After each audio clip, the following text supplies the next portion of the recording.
नमस्कार, मेरा नाम प्रांजल मिश्रा है। मैं modern English medium school Kamraj Nagar में 9th स्टैंडर्ड का एक स्टूडेंट हूँ।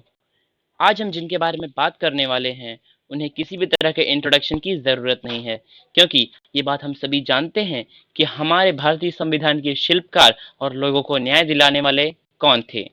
जी हाँ, मैं बात कर रहा हूँ डॉक्टर भीमराव अंबेडकर उर्फ बाबा साहब जी की। बाबा साहब जी का जन्म 14 अप्रैल 1891 को मध्य प्रदेश के महू गांव में हुआ था। उन्हें बचपन से ही पढ़ाई लिखाई का बहुत शौक था, लेकिन निचली जाति का होने के कारण, जो कि उस समय अछूत माने जाते थे, इसलिए उन्हें अपनी पढ़ाई लिखाई में बहुत सारी दिक्कतें उठानी पड़ी।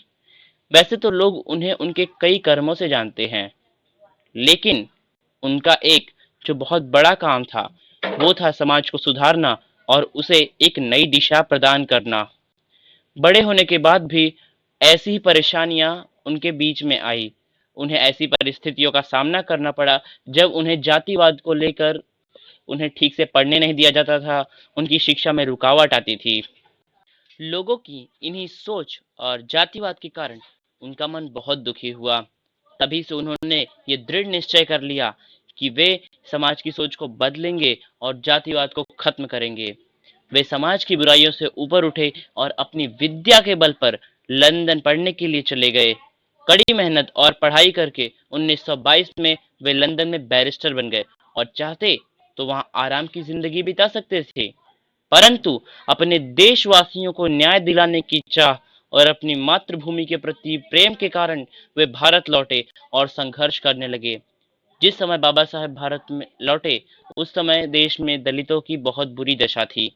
इसलिए 20 मार्च 1927 को बाबा साहब ने महाड़ सत्याग्रह की शुरुआत की, जो कि उनके जीवन का पहला सत्याग्रह था।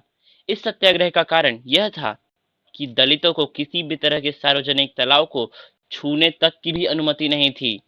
इस अमानवीय नियम को मिटाने के लिए 20 मार्च 1927 को बाबा साहब अंबेडकर और उनके पीछे हजारों लोग महाड़ तालाब के पास पहुंचे और वहां के जल को धारण किया। लंबे समय के सत्याग्रह के बाद आखिरकार दलितों को सार्वजनिक जल का उपयोग करने की अनुमति मिल ही गई।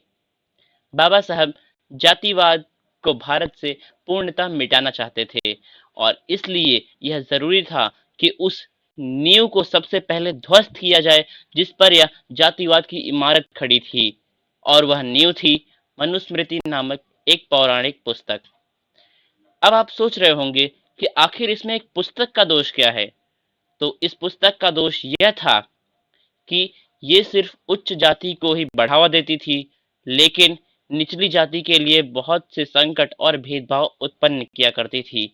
सिर्फ इसीलिए 25 दिसंबर 1927 को एक जनसभा के दौरान बाबा साहब ने इस पुस्तक का दहन कर दिया और हजारों लोगों को संबोधित करते हुए यह कहा कि आप भी इस पुस्तक का दहन कर दें, क्योंकि यही हमारे बीच में जातिवाद का एक बड़ा कारण है। यही नहीं, हमारे देश को आज़ादी मिलने के बाद उन्होंने हमारे संविधान की रचना की और उन लोगों को न्याय दिलाया जो सामाजिक उत्पीड़न से विलुप्त होने की कगार पर थे।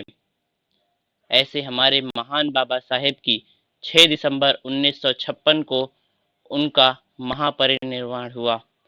लेकिन कहते हैं ना कि महान लोग कभी मरते नहीं, वे अमर हो जाते हैं।